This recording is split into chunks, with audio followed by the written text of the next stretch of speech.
Welcome back to Satisfactory version 1, a full Let's Play guide series, and today I have a very special episode. Today we're gonna do rotors, stators and motors into one big factory with Hypertube. But most importantly, I want to show you from start to finish how do I plan and execute on the factory. But of course, if you're just tuning in, don't hesitate to check in the video description below for the full playlist to show you from start to finish how to do this game. So the first step is actually usually not in Satisfactory. It's either for me in Excel, for some other people, there's a couple of Satisfactory calculators. Actually, I say first step, step 0 is really first deciding what you want to do, right? Like in this case, we want to do rotors, stators and motors. Okay, that's step 0. Now step 1, again, is I'm gonna go into my Excel and I'm gonna put all of the recipes.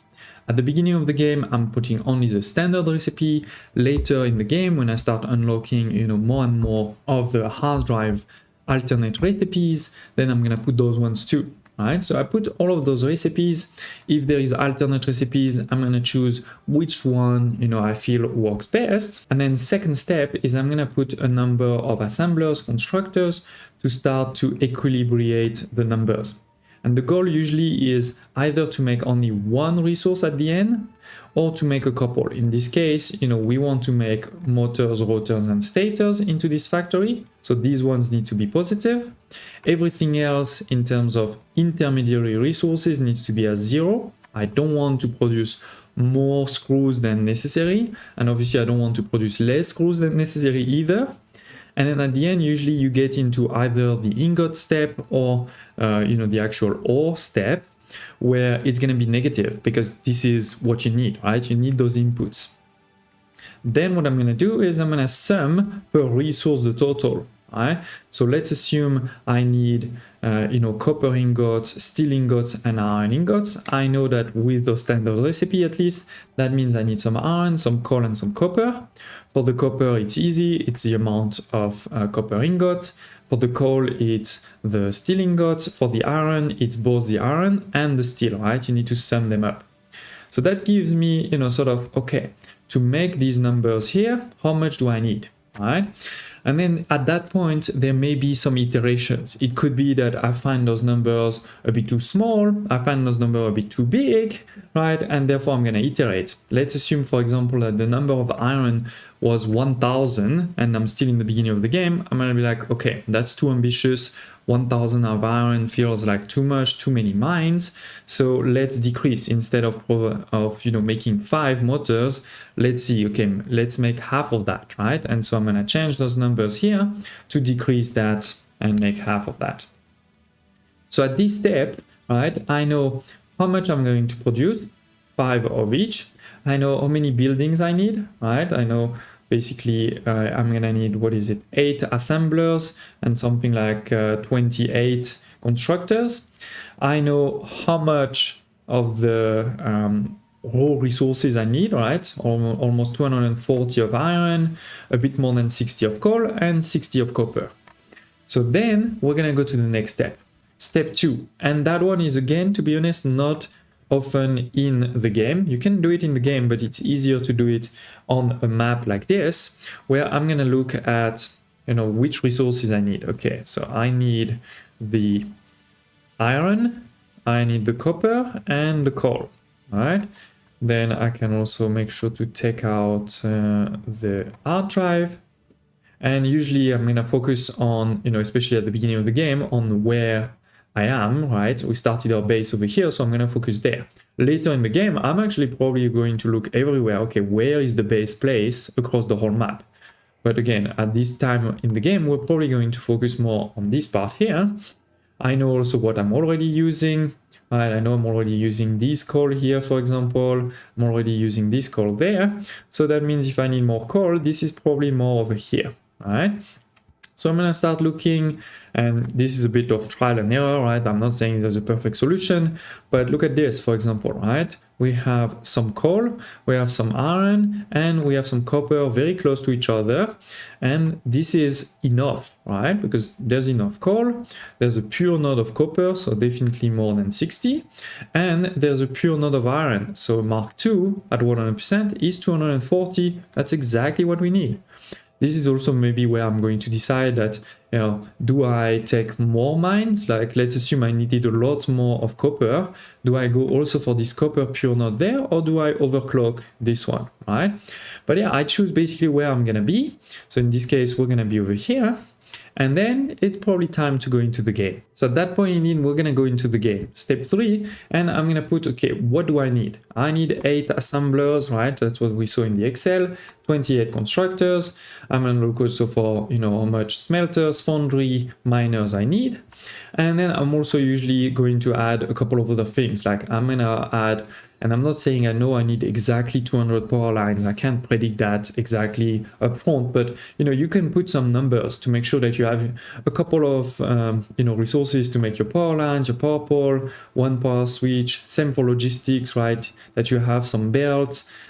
So again, I'm not saying I'm planning exactly for 100 belts, but putting some to make sure that you can start at least. Same for organization, or add maybe some storage. Maybe if you want to put a dimensional depot uploader, then make sure that you put one there too.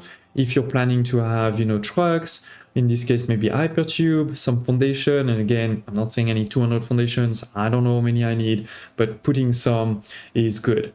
So you do all of this so that then in your to-do list on the right there, right, you have those numbers and you have what is needed. So then I can go into all of my storage. If you have a central storage at this point, perfect. You can take everything there. Or if you have everything on the depot, you can take them and put them, you know, in your inventory, or leave them in the depot as you prefer. But basically making sure that we have enough of the resources. So let me do this, and then I'll see you at the location for the next step. Okay, so we've arrived at the location. I have all of the resources. I usually put right away sort of a stamp like this. You can find them there on where the mines are. In this case, they're pretty close to each other, so it's fine, but sometimes they're a bit further, so it's good to have those markers. And then you need to start looking a bit at the lay of the land, right? I have one of these mine or depot that is over here, right? Deposits. There is one that is over there, one that is over there. Right? And when I said the lay of the land is to decide a bit where your factory is going to be, where, you know, at which level you're going to put. Now, there's no perfect rules, right? This is where the design really comes into place, and I'm not saying I'm an expert. A very easy one is to basically find the highest point. You say sort of the highest point is probably over here, over there, and say, okay, I'm going to build from there, and everything below is going to be sort of hidden. But that usually doesn't make a very sort of integrated factory into the landscape. So I prefer to start from the bottom, like this is the lowest point. So that's going to be my bottom floor. And then I start building from up, all right? And again, at this point, there is also not really a perfect rule, but what I like to do is to have, you know, at the bottom, sort of a logistic floor, which where I'm going to have all of the belts for the raw ore. And then I'm gonna take, you know, the sort of level above, which probably will be somewhere you know, at that level here with Zoop, right? This is probably going to be the base level of the factory, where I'm going to have the first smelters and what are they called, foundries, right? And then build up from there, right? Or build on the side from there. The other thing at this point that you may want to think about, especially if the mines or deposits are far apart from each other, is what do you build in the center versus what do you build on site. So to give you an example is over here I have my iron. Do I bring all of the iron ore here, or do I transform the iron ore over there into ingots and then transform the ingots, right? So again, this is where the design comes into place, and where I think everybody who watches this video will have different decisions, but that's sort of the next steps to decide a bit where you're going to build what. And if you're overwhelmed by this, again, the very easy one is you take the highest point, you put foundation at that highest point, like a huge foundation, and you build everything there at that level. But yeah, in my case, we're going to do it slightly differently, where, as I said, we're going to bring, you know, all of the resources at that bottom layer here in terms of a logistic floor. So, you know, I'm going to put the mine here. Let's get started, actually. And sorry, there was also one more point, is you need to bring electricity. So I have electricity that's coming all the way over here. At the beginning, I usually make the electricity pretty quick and dirty like this, just to connect it so it starts. And then we can refine by hiding those poles into the walls and things like this. So yeah, we have the first mine over here, coal, right?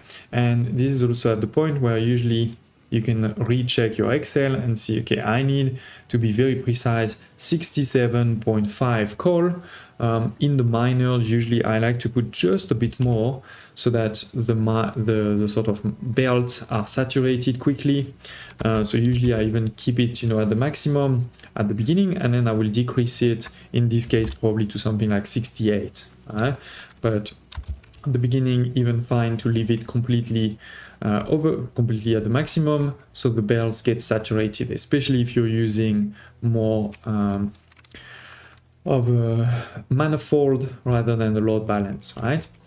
We're going to start bringing down, so you can decide, actually, sorry, let me see. Yeah, we're going to probably bring that up a bit even further. Yeah, let's go maybe all the way here. That's gonna be the limit. Okay, we can think about these pillars to make it pretty. At the end, at the beginning, my advice is to not focus too much on the prettiness. Focus a lot more on the functionality of the factory, making sure it's working, and then later on you can make it pretty. But you do have to think about the overall layout of the factory early, otherwise it's going to be a lot of rework at the end. So we're going to bring the coal here. We're going to have the copper. I think the copper, we're going to transform it on site directly. We maybe do like a mini factory here for the copper that needs to be transformed into wires. It's like its own mini factory, versus here we need the coal and we need the iron. This mountain there makes it slightly difficult. It's a good question. We probably do another.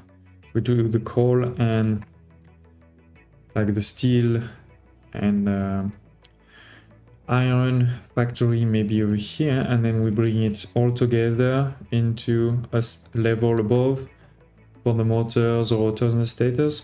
Okay, so let me get started with this. This is at the point usually where I can't do this on camera. It's gonna take too much time. The video is gonna become a bit boring, but I'll try to pause at different parts and show you the progress. Okay, let's get started. Okay, just a couple of minutes later, and I've put a bit more of basics. I have actually decided that this was wrong. Instead, we're gonna go around here. There was this mountain there, this mountain there. So I'm gonna place, this is going to be over here. We're gonna go here, then go down somewhere over there, meet with the iron to make steel. Like this is going to be the steel factory. Then this is going to be the pure iron factory. And then this is going to be the pure copper factory. I think we're gonna go this side here. And then we're gonna bring all of those three in the middle, probably a bit higher, right? So maybe that line will go down, will be taken out, I don't know. So in the middle here, this is where we're going to have the assemblers basically, right? So constructors here, constructors over here, and some foundries, some smelters on this side, then smelters and constructors, and then all the assemblers in the middle here, probably on a couple of lines. I don't know how many levels there's going to be yet, but yeah. Then, what is the next step? Well, I usually tend to start by the simpler.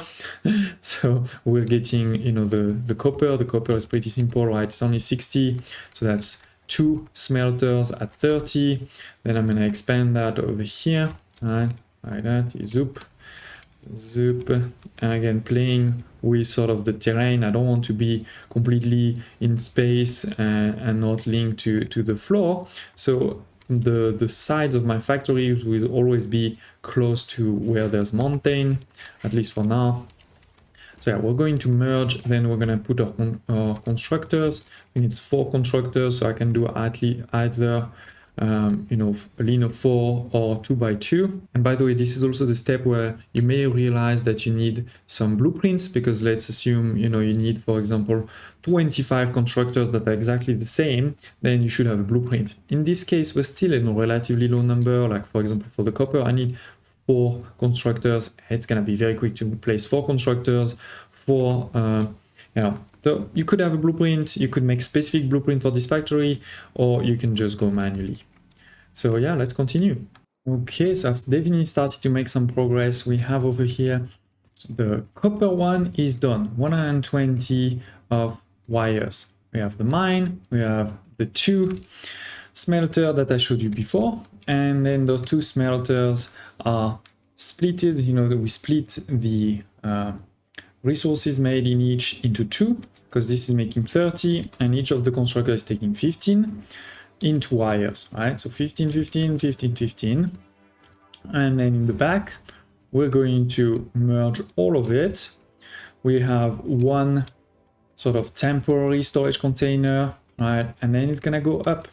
It's gonna go up to join the second factory, right? The second factory where we're making, as I mentioned before, over here, this is the steel, and on that side, this is the iron, right? So for the steel, we have, and this is not finished, right? Obviously, on this side, I think it is pretty much done, but on that side, it's definitely not finished. So we have the coal that goes down, right? Goes all the way over here. And this is basically my only belt on this floor. You're gonna see I've put everything on under in a logistic floor. So we have, yeah, the coal split into 2 foundries, and then we have 2 other elevators that are coming from down. This is for the iron. All right, so the iron is coming from that side. Again, not finished, but I did start to make it a bit pretty. We have some you know, the elevator is all the way over here, and we have some stairs, right? This is 240, that's pretty cool. We're going here, and as I said, that's going to go into a logistic floor. So you can see the belt here is going. There is one elevator over here. This is for the iron, and then the 2 elevators I just showed you for the steel. So continuing on the steel, then we make the steel ingots, they go down, they are merged, then they're splitted into 3 constructors. And then those constructors on the other side, we take the output, which is steel pipes, right? And we merge those output together, and we're gonna put them into a constructor. Going back into my iron, as I mentioned, you know, over here, we have the input of iron ore. Here we have 2 output, or is it 1 or 2? Yeah, 2 output, 1 here and 1 there, that are being merged, and then they are being splitted. There are one that's going in this side, and the other is going on this side over here. Then with all of these ingots, we're going to start making some iron rod. I'll show you upstairs. There's actually 2 blocks of iron rod. There is one here in the back. This is one here in the back, and another that is over here, where we are making and then merging it to make some screws. And then those screws, they are going into a storage container. So yeah, that's basically what's happening into this underfloor. And thanks to this underfloor, you're gonna see that there's very few belts. So going back, you know, to my smelters, this is over here, right? It comes here. This is the input of iron ore. And then it goes here into those splitters, 3 on each side. I created a couple of new blueprints. You may remember we had created a 12 smelter. Now I made a 6 smelter, so that's what we're using over here. Right? It's all connected through these bars of electricity, and this is the output. Then this is 1 block of iron rod. Again, this is basically a new blueprint. It was a blueprint for 6. I just deleted 1 because I only need 5. This is creating the iron rods. They go down and they come back up over here. We're talking about 75 of iron rods. And then we have the second one. This one is actually 6 with 1 overclock slightly to a 125%. We have the 2 outputs that are going there and here, and they are being merged then over here to go into a lot of constructor for screws. This is actually 2 blueprints next to, one after the other. This is the second one, and the output is here and there, right? And it goes into the storage here. This is the input of the storage, 375 of screws. So that's really cool. And then we're gonna send all of those things up, right? We're sending the screws up, sending here the rods up, etc. Everything is going up into the next floor, which is the floor I'm going to start now, and that's why I wanted to show you. Again, there's still some prettiness we need to do, etc.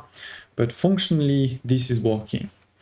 Next floor over here, as I said, this is gonna be the screws. Here, this is gonna be the rods. Right, I've put also some, some floors are transparent roofs, basically glass roof. So you put a roof and then you put it transparent. So this way I can see the resources in the future moving over here. I think that's pretty cool. Same here, we're gonna see the resources moving.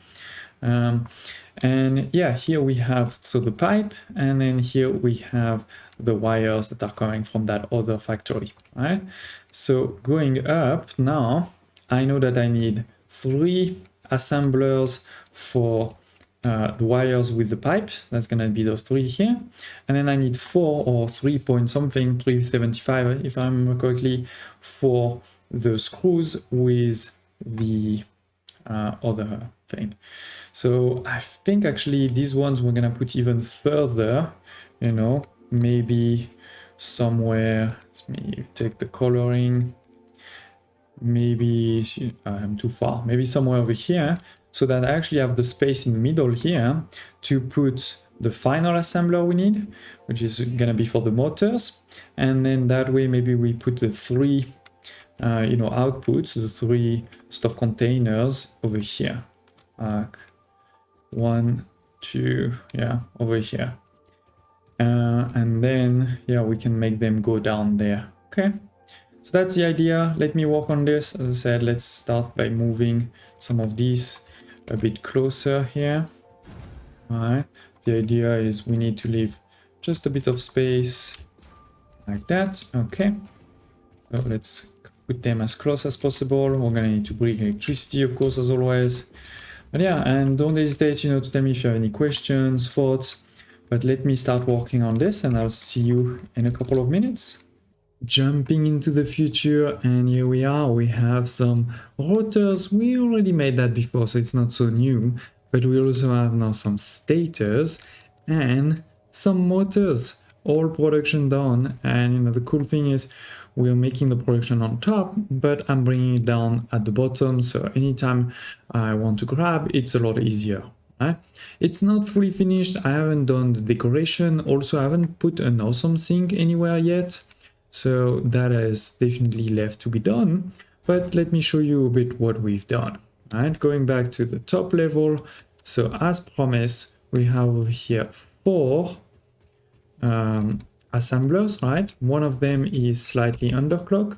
This one here to 75%. Now they require screws and rods. So we have the rods going over here at level 0, right? 1, 2, 3, 4. And then we have the screws. So the screws is almost 400. So that doesn't fit on one belt. Huh? That's why we have 2 belts Mark III over here. The idea is, the first belt does the first 2. Then we merge, right? And then we have the other 2. The one thing though is this here is a conveyor splitter, normal one. This is actually not the best idea. If you want to be really precise, this should be a smart splitter, because this way I can say first go all the way there, and only if there's overflow you go straight, right? That way you can really ensure that instead of getting, half, this one gets as much as possible. And that's why this one is not at 100 versus I'm pretty sure this one will be, at 500, perfect at the maximum. So yeah, you may want to do this, and if you really want to be safe, you may also want to do it on the first one. But as you can see, the first one is fine because we do get, you know, basically 200 here. So, you know, 100 is coming here, so that should be fine. And then on the other side, we're obviously merging, right? Merging, and these are all of the rotors. They're gonna go into this new building there. Same on the other side, you know, let's take this ramp here, so you don't have to jump. We have the 3 assembler. These ones are exactly 3, because each of them is making 5, so that means 15 in total. We're using 10 for the motor, and that way we have a surplus of 5. So we are doing the exact same thing. One element is at level 0, one is at level 1, right? We have the wires here coming, then split, and then the pipes here, straight and down. We have the same, right? Goes here, and it goes into this new building. This new building, and those 2 entrances there. There's entrance at the top, there's also entrance at the bottom. If you want to see what's happening is, you know, we take those inputs, we have smart splitter to say first go up, similar to what I just said. Instead of getting half and half, you want to get 10 on this and only 5 there, right? So that is why you want definitely to have the smart splitter focusing there. But if it's full, then it can overflow down, right? And it goes all the way down. Then let's go up so I can show you the final assembler of this factory. It's just one. These are the 2 inputs that are coming up, right? And this is rotors and stators to make motors, 5 per minute. So again, with this, we're making 5 of each, and then they just go down, right? Down, and even, here, you can see it goes down and into the industrial storage container. So as I said, I didn't put yet an awesome sink. I actually haven't really thought about where to put it. I guess we're gonna have to put it over here at this level there. But yeah, I need to check that out. I need to finish, you know, the walls, the windows, doors, and I also want to install an hypertube elevator. So the idea is, you know, this is the entrance of the base, right? So it should look pretty nice from here, but also we should be able from here to have a couple of hypertube entrance to get us to different parts of the factories, right? One to get us to the copper, one maybe to get us to the back, to the iron, one to get us to the coal, one to get us to the top, right? So I need to make that happen, and I'll see you in a couple of minutes. And here it is, ladies and gents, basically an hour later and the factory is done. We're starting to definitely use a lot more of different materials, different shapes. It is still fairly a rectangle. I know many of you are gonna be like, this is not an amazing building, but I think it's great. I think it works well, it's very functional. And you're gonna see we also have the hypertubes there. And we've also built our first power tower platform. In the future, you know, we're definitely going to have these because they can go very far. You know, you can see all the way over here. This is, you can still connect. So instead of 1, 2, 3, 4 power pole, you can just have these, and you can also do a lot of great zip line on these ones. But yeah, so this is the entrance. Let's go. We have still the copper here, and we have the actual entrance of the factory here with, of course, as always, you know, power switch now, so we can decide, or we can, you know, put just this factory on and off. We have, as I said, the copper over here. We're gonna have the outputs there, but let's start. Let me show you over there the 4 hypertube entrance we have. We have the assembler level, that's all on top. We have the constructor level, that's in the middle there. We have the logistic floor, right, that's just above here. You can also take the stairs, in particular if there's no electricity, you may have to do this, right? Level 1, level 2, level 3, all the way there. And we have, on the other hand, this one here to go to the coal mine. So maybe we start there. It is not super pretty here, but it does the job, and there's no clipping. So yes, we have the coal here, right? Goes all the way over here. We're on the top floor, right? It's actually the assembler floor, so this is the only floor that is sort of open sky. We have some nice roof that are transparent over here if we want to see what's happening. We can see the back of the factory there, right?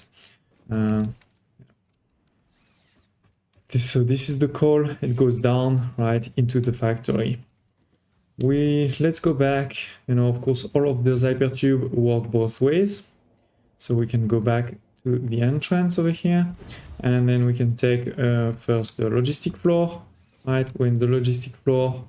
This one here I showed you before, so nothing has changed. Let's go back down. Then we have the constructor level. Again, I don't think much has changed here, except, we have a roof that's open over here. We have an entrance there, secret entrance. Also in the back there, there's the normal entrance, to go to the iron, right? And here too, we have some open sky. There's the open sky on top of each of the factories. But yeah, not much changed here too. And then lastly, the assembler level. Here you can see, the assembler are still the same. We have, I've put some railway here, so you decide if you want to go there or there. We have now a new small platform here for the awesome sink. I'll show you in a second. This was the coal over there, right? We have all of these working here. This is now an actual building for the one constructor for one assembler for the motors. Let's go up so you can see it. So this hasn't changed. What has changed is that now I did put this semi-complex thing here where if there is too much of rotors, they go here. If there's too much stators, they go here. This is being merged with also if there's too much of motors, then they go there, and all of these go into this merger here to go into this awesome sink. I don't think it's gonna work right away. It's gonna probably take a while. And I like, by the way, here all the different levels. We have also some nice roofs over here. You can see inside. We're starting to use this new roof over here, which is the metal one, right? Metal roof.